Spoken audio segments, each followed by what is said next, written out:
Welcome to Marshall Center's Perspectives. My name is Valbona Zeneli, and I am the Program Director for the Black Sea and Eurasia region.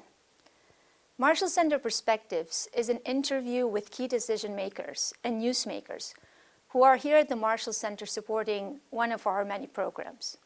Today, it is my privilege to interview Dr. Ioan Pascu, who is the Vice President of the European Parliament. Dr. Pascu was at the Marshall Center to speak to a group of parliamentarians from Estonia, Latvia, and Lithuania. The parliamentarians were here as part of a tailored seminar examining regional security. Dr. Pascu is a frequent visitor to the Marshall Center and also an old friend of the Marshall Center. He's a Romanian politician and is a former Minister of Defense of Romania. With nearly a decade of service in the European Parliament, he has certainly seen many changes and developments. Dr. Pascu, thank you for your service to Europe, and it's always a pleasure to have you with us to share your perspectives with our participants. Thank you very much. So my first question for you is, so the strategic environment in Europe is clearly being shaped and defined by new geopolitical developments. And we're starting with the financial and economic crisis, with the Brexit vote, migration crisis, the threat of terrorism in Europe, the rise of nationalism and populism in Europe, the challenges in Ukraine and the annexation of Crimea. So among all those challenges, what is that keeps you awake at night? What are the most pressing challenges? Well, you know, the fact that they are all emotional, highly emotional, and when you stir up emotions, especially with the population, then it's very difficult to keep your head cool and get, you know, the right decisions in the right time.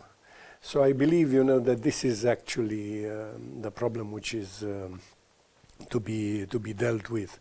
But other than that, I consider that the financial and economic crisis has been a game changer, in the sense that the European Union became inward-looking, and therefore we started to neglect what was happening around us, and all of a sudden we discovered that we are encircled by conflicts which start to spill over in through the refugee crisis and also through terrorism, which has transformed the perception of the European citizens. Defense, for instance, and security, which has never been at the top of the agenda, has become a major topic now, and the European leaders are trying to respond to it. So I would say, you know, that there is not one, but all of them, you know, keep us awake at night, combined together. Bring those Yes. challenges, those Yes. threats. So you are here this morning to speak to a group of parliamentarians from the Baltics. What do you assess to be the top-tier challenges for this region, and what could be done, should be done to address those challenges? Well, if we take the declarations and actions coming from Moscow, we see that there is an attempt on the part of the current administration in Moscow to somehow restore the status of Russia to the levels of the Soviet Union. And from that point of view, certainly the countries which have been part of the Soviet Union are in a very sensitive position. But at the same time, let's not forget that the Baltic countries are part of NATO and the EU, and therefore, you know, they have the full protection of those institutions. Mm-hmm. So, two resolutions were voted by the European Parliament last October on how the European Union should tackle the deteriorating security environment that we see in Europe. And among some of the ideas, the first one was establishing an European Union operational headquarters to plan, command, and manage crisis. And the second one was setting a defense budget of 2% of the GDP, which we have heard for a long time recently. So how much do you think these plans are implementable in the framework of the European Union? Well, you know, in the European Parliament we are asking for such a headquarter, only that when the leaders of the countries are meeting, the idea has not been accepted by all. And therefore, the word of the moment is that we should make best use of the network of headquarters we have right now, before we think moving to one integrating headquarters. So 2%, it's certainly an engagement which has been validated in Wales, and it's being accomplished now by the NATO countries. 21 countries from the European Union are also members of NATO, and therefore practically we can say that that engagement is also valid for the countries in the European Union. Although there are some reservations when you want to say 2% for the European Union in this respect, but the documents are mentioning the figure, and I am sure the countries will do it. You mentioned NATO. What do you think about the future of NATO as the main security provider for Europe? It's a good question, because right now we would like to see what is the concept of a NATO of the new administration. I heard, that the president-elect is speaking about the obsolescence of NATO. But here, we do not know whether being obsolete means that we have to better it, or it means that we have to scrap it altogether. So we are still waiting for indications in this respect. My personal belief is, that NATO will continue to be the same successful alliance as it used to be up until now, and provide the security all countries wanted to have when they practically fought to get into NATO. I wrote a book on Romania's way towards NATO, which is called The Battle for NATO, because it was a battle. Of course. Going back to defense budgeting, as it is right now, 70% of the defense budget of NATO is covered by the United States. And also considering Brexit, then will be that 80% of the defense budget will be covered by non-EU members. How much that could be sustainable in the long run? Well, I would say, that without doubt, the European countries, members would have to increase their defense spending, and they have to really reach the 2%, which is the engagement taken in Wales. I believe that there is no other way around. But at the same time, let's not forget that Senator Mansfield in the 60s was raising the same question. Not that I'm saying, that the question has not been sorted out in the meantime, because it wasn't. The United States, like then, today is paying the majority of the expenses of the EU, of NATO. But at the same time, you have to think, that NATO as an alliance, as not as an enterprise with some branches which can be closed down only because they are not profitable. Mercantilist view of a NATO is contradictory to the essence of the alliance, which means collective defense to the members. Not all the members can afford themselves to have the entire array of instruments at their disposal. If they could, then they wouldn't probably ask to get into NATO. So we have to really bridge in between these two views in order to have an effective NATO. But 2% is indispensable. Which is important for showing political will, because the 2% of some countries... Plus it's real money, In the European Union now, there is a tendency that the European Commission would start to fund some defense-related projects, civilian defense-related projects. So we are moving in that direction in which, defense is not funded only by national means, but also by community means. So maybe it could be a wake-up call for the European... It will be a wake-up call, and it is certainly advantageous for the countries which are not so rich, which otherwise, would be very reluctant to invest the scarce resources they have into defense, although defense, as I said, becomes a major concern of the European citizens. Thank you. We'll move to another region, to the Black Sea. You were the rapporteur of the European Union on security challenges in the Black Sea region. That was... Yes. Strategic military situation in the Black Sea following the illegal annexation of Crimea. And this was further then adopted from the European Parliament and became a resolution. So how important do you think is the Black Sea basin for the European security? It is very important because, you know, after almost 150 years of neglect since the Crimean War, which was in the middle of the 19th century, Black Sea has been a forgotten part of Europe where nothing happened. It was more or less, you know, a Soviet lake, then shared with Turkey, and nothing happened. Everything started to change when important deposits of energy have been found within the basin, and also when, you know, the consumers in the West started to import the resources coming from Central Asia, from the Caucasus. And therefore the Black Sea has become then really important. And now probably it's inevitable that it got also a political military relevance. And what has happened with respect to Georgia in 2008 and with Crimea in 2014, it's evident that this is the case. Mm-hmm. We see in Europe a rise of nationalism. The generation of leaders such as Helmut Kohl or François Mitterrand, they really believed in a strong European Union. It looks like nowadays there is a new generation of leaders across Europe. They are trying to protect their countries from Europe.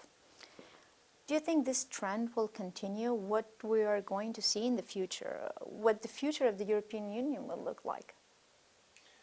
Well, you know, in history, there are moments, and I'm speaking about individual countries, there are moments which present themselves, you know, only once for a long number of years.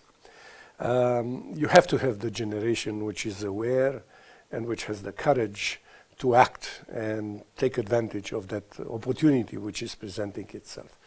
For instance, the Romanian generation at the time of 1877-78, when Romania got independence from the Turkish Empire, or in 1918 after the First World War when Romania got reunited with the other territories.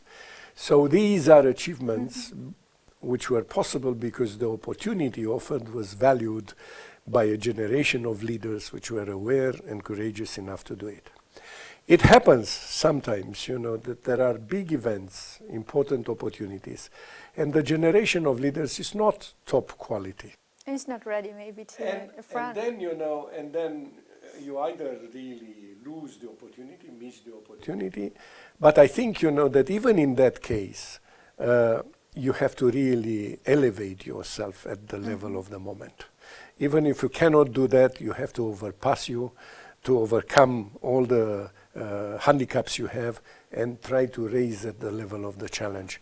I think, you know, that we are in such a situation because not many people can be called today leaders of the rank of Helmut Kohl or Mitterrand or Roosevelt or others like them, you know. So, but still, these are the leaders we have, and they have to really improve themselves. Mm-hmm. So maybe we need more leaders than followers of the public opinion. Yeah, it's true. It's true. You know, some of the leaders are rather followers and stay with their finger on the pulse of the people, and say, you want this? I can offer this. You want that? I can offer that. This is not leadership. It's exactly what you said, followship.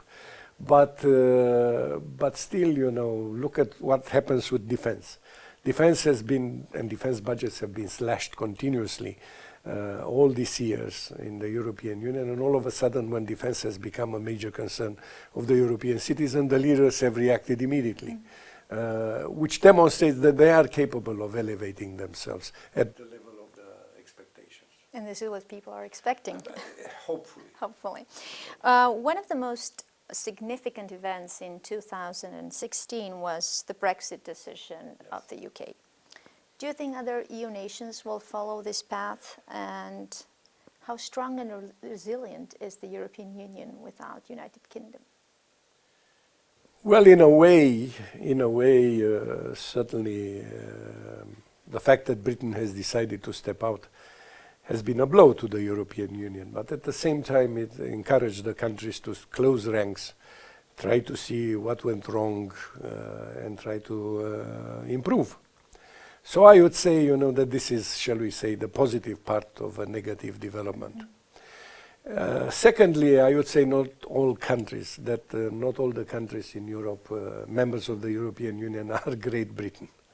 So take Romania, for instance. If we step out, we wouldn't be able to manage ourselves as Great Britain does. And certainly we would be in an area in which power politics is in its fiercest forms, manifested in its fiercest form. And it would be very difficult for us to survive in such an way. So therefore, for us, there is no way that we would get out of the European Union. But there are others. For instance, we'll have elections soon in Holland. And Geert Wilders is leading right now. We will see the outcome, but he is also one who is asking for a referendum. And probably there are many Dutch who would say that's not a bad idea. Still, even if Holland has had an empire, world empire, and were tradesmen for centuries, I don't think that they would be in the position of Britain to be able to sustain such a separation from the European Union. That does not ensure that it would not happen. But then, you will have to have a calculation which is really long time and much more based on concrete facts rather than emotions. For instance, I had a discussion with a friend this morning, and I said I knew that Britain is no quitter, and he gave me the point. And I wished, that when Britain wanted to get into the European Union, they should have thought that perhaps in 40 years they would need to get out, rather than step in and step out. And I remember, I was very young when President de Gaulle has opposed twice at the request of Britain. I was immediately after graduation of my faculty when Britain has been accepted. I know what big discussions have been around New Zealand butter, for instance, all of that, to be scrapped in 40 years because things have changed and Britain feels, or the majority of the British population feels, that the EU is not offering the response they are waiting for. Although on the other side, although the EU is wrapped in its own internal problems, there are still countries which are queuing up to become European Union members, and here I have in mind the Western Balkans and the perspective that these countries have on being integrated in the EU. From the European Parliament perspective, what do you see in the future for these countries? We continue to monitor them. There are reports which are continuously produced by the report monitoring the situation there, and certainly we would like to see them integrated. And I think, that eventually they will get integrated, but you have to have a constant record of progress. If you have ups and downs, then certainly things tend to slow down. So you need, for a significant period of time, a record of progress in this respect, solid progress, in order to open the gates of the European Union. I'm sure that this will happen. I fully agree with you. It's standards for first, and it's not scapegoating the European Union and skepticism, raising the skepticism in the countries. It's also a question on how long do I have to wait, because I live only once. And it's natural that the people would also put it in an individual perspective like this. But at the same time, we should also think, that this is a generational problem. This is with cycles. This is, we are talking of so many members, of course, and so on and so forth. We'll move to another question. The transatlantic economic relation is one of the world's most enduring success stories, being the largest and the most integrated force in the global economy. And as we know, since 2013, negotiations started on the Transatlantic Trade and Investment Partnership, which unfortunately were not concluded within 2016 as it was expected. Where do you see TTIP going, since the European Parliament has an increased role also in looking at these trade negotiations? Well, I would say, that although from the geostrategic point of view and from the economic point of view, commercial point of view, in many respects, this is to the advantage of both sides of the Atlantic. Although this is so, there are also many people who are against it. For various, I would say, limited interests. Some sectors of population who are not feeling, that this agreement is in their favor, they are opposing it. There are others who oppose it on geostrategic considerations. I don't think that Russia would be too happy to see this agreement being concluded. But the fact of the matter is that this treaty is now frozen. It is frozen not so much 2016, which has been expected to be the year of conclusion, probably could not be, because, for instance, Brexit has had an impact. Everything which us in Europe have negotiated with the Americans in financial terms has been having the city of London in mind. And all of a sudden, all our discussion has been in vain because the city is not part of the European Union. So therefore, where have we been left? To give you an example. And then, the new administration, which is questioning the TTP in the Pacific, the fact that China is proposing a substitute of the TTP, and in general, the entire perspective of unraveling of the entire network of international trade agreements is not good, because this is really a big challenge to the current international system as we know it. Thank you. So you have been an old friend of the Marshall Center. You have been here since the first, a very long time friend, long-time friend of the Marshall Center. And what do you think, what role a place like the Marshall Center, which is a German-American partnership, can play in the European security? Well, this center has been established in June 1993, and as you know, I was part at creation. I was present at creation here. And the idea, the basic idea has been, because Europe was opening up at that time, and we had to breach the cultural divide which existed between Eastern Europe and Western Europe. And still today, this is a matter of concern. And I think, that Marshall Center is continuing to play a major role in this respect. Let's see here, we come and confront our own perceptions, my perception versus your perception. And therefore, we can explain ourselves and we can find out why the other side is thinking that way and not the other way. And this is very helpful.